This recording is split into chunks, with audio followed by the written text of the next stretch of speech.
On this week's episode of the Learn It, Do It podcast, we're going to dive into the problem with the phrase, fake it until you make it. Let's go.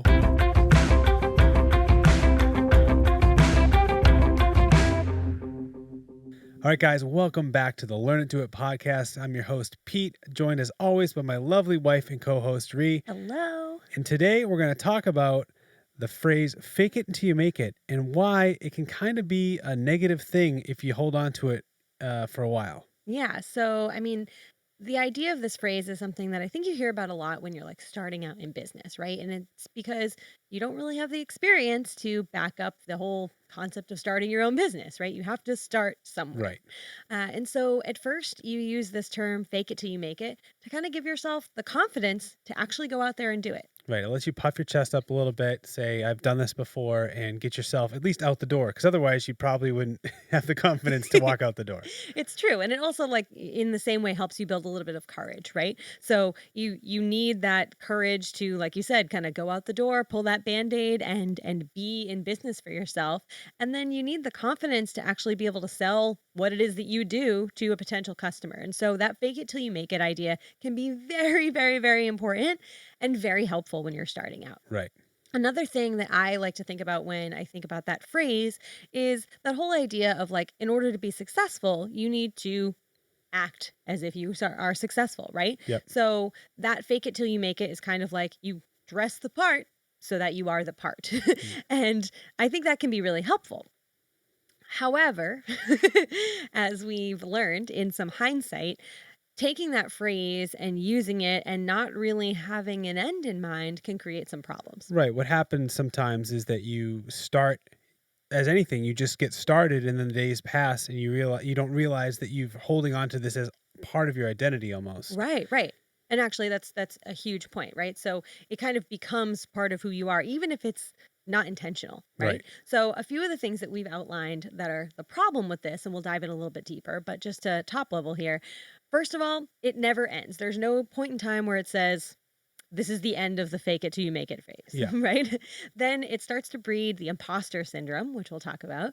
And then third, it never really allows you to learn or grow if you are always pretending you are successful. Right. The lack of allowing vulnerability into your life is not going to be helpful in the long term. Exactly. So let's dive a little bit deeper. What do we mean by it never ends? Well, let's think about this. Like, if you're saying fake it until you make it, do you have a quantifiable making it? Is there a number? Is there an amount of clients? Is there a day? Is there a time?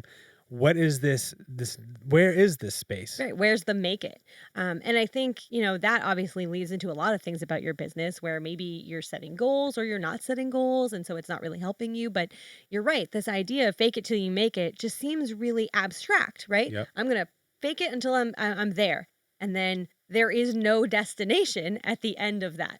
Right. And so it's impossible to achieve that. Right. Let's introduce like this example. So in our own career here, when we first started our photography studio, we studied photography, we took photos, we were very confident in ourselves, but the second it became a business, we kind of puffed our chest. I got to fake this until I make it because I haven't made money before and I haven't been a professional before, and it got us enough to get out the door, but then what happened? Well, we just never felt like we were professional, right? Like, and I know this might sound crazy, and there's a lot of people listening that might have even hired us as photographers, but even in hindsight, like, we always look back and compared ourselves to other professional photographers that we saw, and we never felt like we're not like that. Like, we're not legit like they are. Yep. Yeah, exactly. I mean, we're not legit. Like, we just take photos and people enjoy the photos we take and we have a whole business around it and like, oh yeah, that's real. But in our heads, it always felt not real because we just started out thinking like, we're just going to fake it till we make it and figure it out and never had an end in mind. That's why it's a slippery slope is you start faking it to get yourself out the door. We know we got our first 20 or so shoots under our belt, but then when do you turn that off into your own? And when you turn off fake it till you make it and turn it into your own confidence, into your own internal like growth. Right. Because at some point, fake it till you make it really just breeds the ground for the imposter syndrome to rear its ugly head. Yeah. And once that begins, then it's just a battle. Right. And it's kind of never ending. You're kind of in this hole. So if you're out there and you're not sure what the term imposter syndrome means, basically, we just mean that concept that you feel like you aren't valid or good enough. Or real, Right. right, in what it is that you're doing, and you constantly feel like an imposter.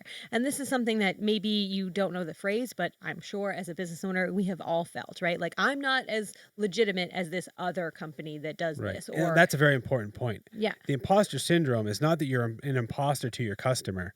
The imposter syndrome is you feel like an imposter to somebody else in your industry. yeah, actually, You that's a feel huge like point. they're going to be able to see behind your curtain and tell everyone that, hey, look, these guys don't know what they're doing and they're not legit and they're scamming you. Right, right. And it's such a sour feeling to have as a business owner where you constantly feel like you are not enough, that you are not valid, and that you're a liar, right? Like Yeah. it feels like fake. And it's ironic because the term is fake it till you make it, right? And like Right. that's supposed to motivate you. And so it does. You're like ready to go.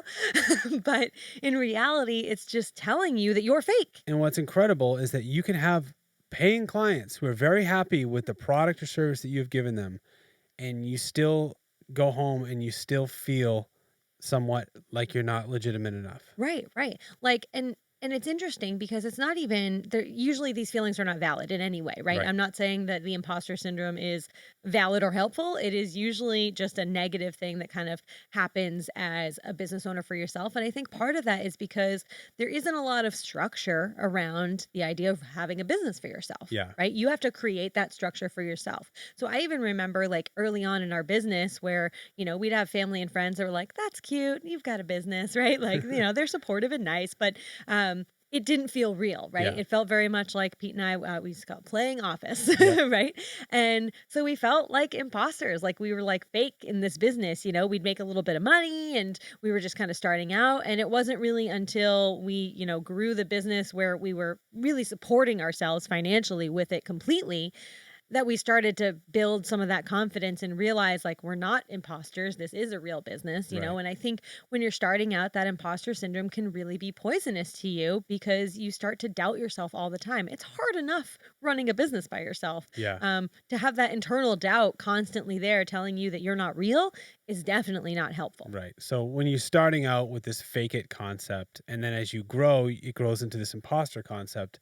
Each new level that you reach in your business or your career, whatever you're trying to get to, that is just exponentially worse if that's your mindset. Right. And now you might work on your mindset, but if that's you might work on your mindset in a positive way, but if that's still back in the back of your mind and like the root of what, is happening, it's always going to haunt you. Right, right. And I think this is something I was actually just looking online and I was seeing somebody talking about how they created an online course, right, to teach somebody how to do something. And they immediately were thrown into the imposter syndrome of, well, who's going to listen to me say Right. this, right? And it really struck with me because it's something that we talk about a lot, right? Like, well, why would you take my advice? Like, who am I? I'm not this famous person with all these And accolades. two, if you just go online and you type in what you plan to do and you see that there's millions of people doing it and they're doing it very well, you think, Yeah. why do I need to be doing this? Exactly. And, the number one thing I like to say in response to that is absolutely no one can be you. Exactly. No one can be you. There's zero competition for who you are. And there is always going to be someone out there that needs to hear your version of what Exactly you're your saying. version. Exactly. Right. For us, like there have been many people that we have come across over our years of, learning and growing and, trying to build ourselves personally and professionally that we have heard the message exactly the way we needed to hear it. And like that was the exact person that we needed to hear it from. Yeah. It didn't mean that we couldn't find the information elsewhere, but none of that matters Right. when you find the right person. Right. So don't let imposter syndrome get you down. But moving on from that, right?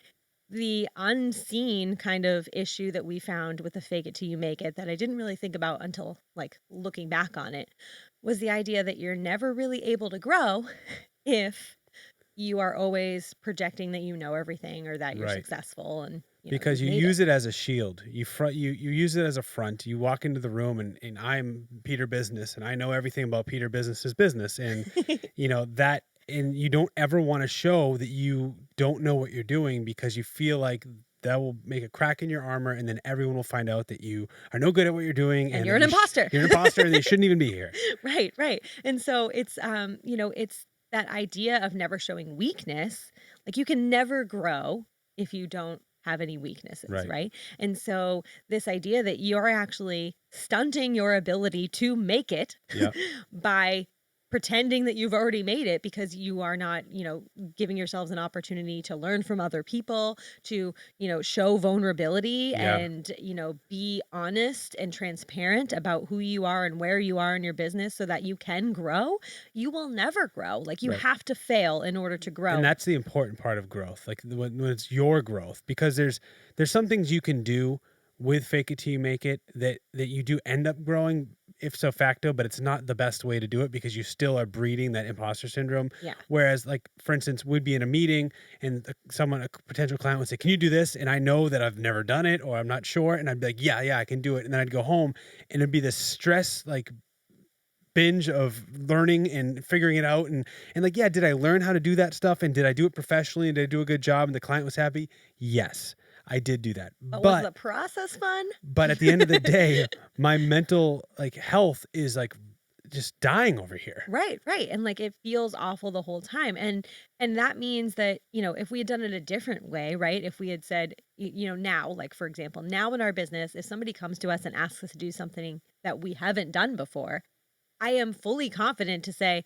I haven't done that before. I'm happy to look into it to see if it's something that I can take on or help you find somebody Right. that can do that for you. And that is somehow way more full of confidence than the phrase Of of, yes, course. I can do that. I'll figure it out. Yeah, Right. and Like, think about how light it feels just to mhm, say, "Yeah, I can try to figure it out, and I've never done it, but I'll look at it and I'll tell you what I think." And you're being transparent, and it feels good to be it transparent does. because when you feel like you're lying, even though you're not lying, you're twisting it a little bit in your favor so you get the job, Right. but that feels so heavy and it bogs you down, And and it you because creates so much stress. yeah, And it's so silly because when you're in business for yourself, the idea of having stress in your business is actually really silly when you think about it. Like, you y- don't have a boss standing over you saying you have to do this or else you don't have a job, right? right, Like, right. it's just you. So when you're stressed out in your business, it's a good time It's to say, hey, am I being a good boss? what am I doing? What Yeah, am I doing here? Right. And so, there were things like that where we would do that to ourselves all the time. We would always say, like, we'll do it. We can do that. And we did, like you said, figure it out. And the client was happy and we learned and it was good. But the whole process felt miserable. And even when we had done it and done a good job, we still didn't feel confident. yeah. And we still felt that imposter Well, and syndrome. you still have that ball of stress and Hmm. the next time you have to do it, even though you've done it now once or twice, but based on the way you learned how to do it and Right. based on the circumstances, it was stressful, it was rushed, you were, you didn't know if you're going to do a good job. Well, now you've done it multiple times, but you still have that lingering, the neural nets in your brain are telling you, "Hey, careful here." Even Right. though you're like, "No, I've done this. I know what I'm doing. Why are we stressing out about this?" Yeah. And it feels so good, like now, to realize that I can be fully transparent and honest with myself and honest with my clients. Like, this is who I am. This is what I do. And this is what I can do for you. And this is what, you should go elsewhere for. And it takes a lot of confidence to do that. But that confidence doesn't come from pretending you have that Right. confidence. And that leads me to think that, before when we were in that fake it till you make it, we need all this business mindset. That's a real like lack mindset. It is. You don't want to let any money out the door. You don't want to let it go because you need it. And I know it's in a lot of cases we as business owners we have bills to pay. We need the money, but it's the way you get the money, the way you feel about the money. If you're just going for a cash grab, it's never going to feel good. Right. Whereas you just mentioned now, if I can't do it and I know someone else is better suited, I will just happily refer the business to someone else Right. because that makes you have a better relationship with the person you're referring to. The potential client is now getting exactly what they need and they're happy, And you help them do and you it. help them do it, and you feel better. Right. And Right. So so it's like a win all the way around. And, we also found that in saying no to those things that we weren't ideal for, we actually made more space for the things that we were ideal yeah, for. And it's really hard to think about that when, like you said, you need clients, you need money, you feel like you need something to do, right? yeah. Like there were times in our business where we were like, What I do have I to do do today? some work or I'm not a business. Right? Yeah, Like, what's happening? what am I? And so it is hard to get out of that mindset and say to yourself, like, I don't want the business if it's not ideal for me. But when you do take those things off of your plate, you are no longer stressed Hmm. with pretending that you have to know how to do something that you don't Right. really know how to do. And you have the space to take on the clients that you really want and the work that you really want to do. And that's way more valuable, right? Right. So we learned a ton about fake it till you make it, and and one thing we haven't mentioned yet that I really stuck with me was that faking it is a very external based thing. You're just trying to project a certain persona to everyone else, and therefore, the longer you have this going, the more that you have to keep up this persona, and Right. each time you reach a different level you have to then up your level of external persona. So I was thinking about this a lot in terms of just understanding money management as a business owner, and understanding how to grow your business in a smart way. And if we're talking about faking it till you make it, well, making it, we're probably talking about something that has to do with finances, right? Like Yeah. you're trying to get to a certain goal. And the more that you are faking it and putting it out externally, that means the more you're spending to uphold this persona that's not necessarily you. So every time you'd get money, you'd go spend it so that you could show everyone, like, look, I am legit. And the next thing you know, you're spending money on all this stuff you don't really need, all these things that don't really help you Yeah. in your actual internal struggle here. But we find these material items to help uphold our external persona, Right. and really we're just kind of shooting ourselves in the foot because we're not learning good money management skills. We're not understanding how to actually grow. You still feel so small, but your shell has gotten bigger. Right, right. And as you continue to spend on the things that make you look more successful, like you said, means you level up and then you need to show even more success. And so basically, you're building the shell around you that's getting so large that you can never fill it. Right. Like you can never fill it. And then it makes you feel even smaller and smaller. And you're And more it of an becomes, imposter. right, even more of an imposter. And so it does like kind of, exponentially grow on you. And, it is such a good point. It is such an external thought. Yeah. And like you said, like it's not really about your clients because, you can have clients hire you and be happy with you if you're the first client Yep. or, the 400th client. That isn't who you're trying to project to. It's Right. It's the really that you're peers. projecting it to your peers. And in reality, that is just a huge reminder that like your peers do not matter in this Right. sense, right? Are they hiring you? Are your Right. peers hiring you? Are they buying your service?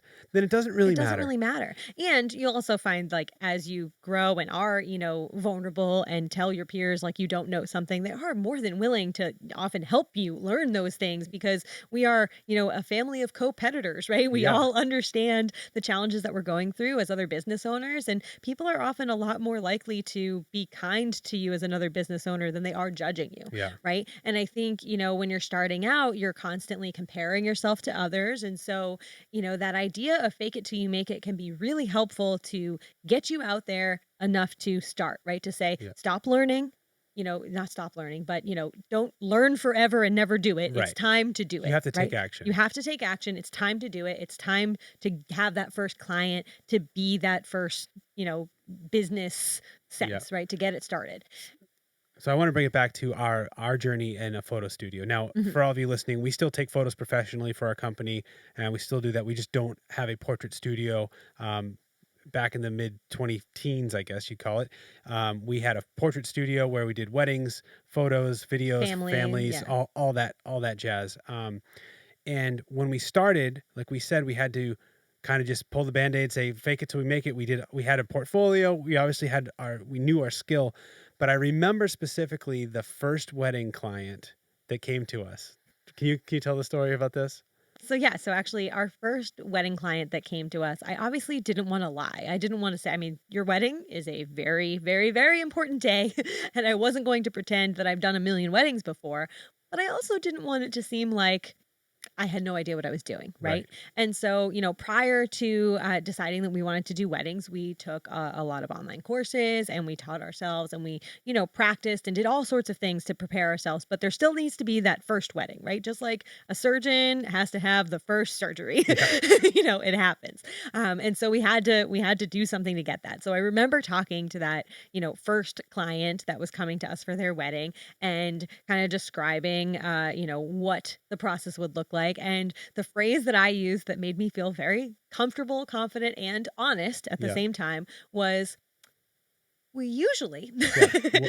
So as to you used to say, so what we normally do. Yeah. So what we normally do, and that's true. So you should say like on a wedding day, what we normally do is this. Mhm. Now you did mention, I haven't shot weddings yet. We actually had a couple weddings on the books already Yeah. from family friends that asked us to do it, and that was going to be our portfolio builder. Yeah. And this was well before this person's wedding. Yeah. But based on all of our education, all of our practice, we knew Yeah. what we needed to do. And so you just use the phrase, what we normally What do we is this, normally this, do. this, and you explained to them the entire day, and you did it all with confidence, and you ended up booking your first wedding. Yeah. And like Pete said, I mean, they were our first client, so I was on it with them. We've never done a wedding before, but this is what we normally do, Yep. right? And explained everything in that sense. And so it felt like a phrase that just gave me the confidence I needed to be very honest, but also very clear about how I would run things Yep. in my business. And so I really stuck to that. Like, I mean, it's what I used to start out, but I actually continue to use that phrase, even now in my business, because I'm all about setting proper expectations. And Right. that's what it allowed me to do Yep. with confidence. Now, as far as feeling the imposter syndrome as a photographer, when we started out, we did a ton of portfolio building shoots for family and friends. We tried all different kinds of styles of photography, but we understood that we needed to hit a benchmark for ourselves to feel better. Right. And we definitely needed like real life experience. Like there's value in taking photos of family and friends, but it's not as real Yeah. as taking photos of a stranger. Right. And, we knew we needed that experience. Not only do we need the experience of taking photos, because that's only one part of the process, we also needed to have the experience of booking the shoot and taking those photos and preparing that client for that shoot and then selling the photos to Right. them afterwards. And so we did end up setting kind of a goal for ourselves that told us, okay, when this confidence is going to kick Happen, in for right. us, when we were going to feel legit enough to continue to do the business, right? Right. Like, I mean, we're already doing But it, but it's a benchmark that's very important for your own mental space. And so we decided that we would set a goal of when we get 50 paid photo shoots, Mhm. then we would cut our teeth enough to say we are experienced. Yeah, And we actually did that in one summer. we did. It was quite a marathon. It was actually like in 2 or 3 months because summers aren't very long. No, not here in New England. So, but we did, and that experience, I mean, I don't feel like you could get that kind of experience anywhere else. So it was definitely very valid for us. And that actually brings me kind of to my next point, or kind of to wrap this up, is that we wanted to kind of put together, okay, if we're, all employing the idea of fake it till you make it, or if you have before, or you kind of have that in the back of your mind, knowing that it's helpful for, the confidence and the courage to get started, and also to help you, act as if you are successful, right? Like Mhm. wear the outfit of success to be successful, kind of thing. That can all be helpful, but there are a few things that we want you to take away as how you can keep the fake it till you make it concept in check, so that you can avoid the imposter syndrome, the Right. never ending feeling, and the hindrance on learning and growing. Yes. Right. So the first thing is, like what we were just talking about, tell yourself when you've made it, right? Yes. You need to have Set a goal. you need to have a goal. You need to have something, and it's up to you. Right. Because It's going to be different for every whether it's a business. monetary number, a time frame, An amount of an amount of clients, right? clients, whatever it is in your business that makes sense for you. But tell yourself that I'm going to reach this goal. I will be legitimate, and like allow yourself to be legitimate, and then be honest with yourself. Right. And then don't worry about, having to put on an air of anything. Yeah. You are it, right? You Yeah. have made it. So set yourself that goal. The second thing is, make sure that you are taking daily action towards making it. Yes. And this is important because I think the idea of fake it till you make it, like you said, can kind of get in your head so much, where you're spending more of your time and energy, and maybe even your funds, Yeah. to project the idea that you are making it, rather than actually doing the activities that you need to do to be Right. successful. And I can interject here and tell you, when we had our photo studio, when we started, we had professional gear, but it wasn't the top of the line gear because that was expensive and we hadn't made money yet. But at the beginning, I basically spent a bunch of money on gear just so I could feel like I was playing with the big boys. But like those photographers weren't coming with me. They weren't talking to my clients. It made no sense Right. And your to clients spend. didn't care because they only cared about the end result. Right. The clients aren't going to be like, oh, what are the specs on that camera? Can it do, how many megapixels? It's like, they don't care. They're here to, because they saw the photos that you had taken. They talked to their friend who had their photos taken, and they got their feedback, and they were like, you guys are great. I want to hire you. And they came to us. So Yeah. get it out of your head that you need to spend your money to look good for your competition peers. Right, right. Strange. And actually that brings up a really interesting point, is that thinking about like where your clients are actually coming from, right? So if your clients are coming from a referral from somebody else, right? So somebody else said, "Oh, Pete's great. Go work with Pete." Or if they're coming because they saw your work, right? Yeah. And they thought, "This looks great. I want that." And they came to you to work with you, Pete. Well, then none of those other things matter, Yeah. right? Like, this idea that like, oh, well, they're going to come to me because I'm wearing a suit, right? And and that's what they want. Well, they Right. didn't know you were wearing a suit because their friend said call Pete, right? Yeah. Right. Like that was it. And so there's so many things that are like, as you were saying, the gear, right? It wasn't because the friend said Pete's got this really sweet camera. Yeah. He's the only guy with the best camera in town. So there's all sorts of silly things that we kind of tell ourselves are, what we need to do to project that success or to be successful. And the reality is that thinking about why people are actually coming to you in the first place and where they're coming from really helps you see what's important. Yeah. Right. Right. So, And that it gives you that confidence. yeah. So that's what you need to focus on, are these activities that actually help you make it. Hmm.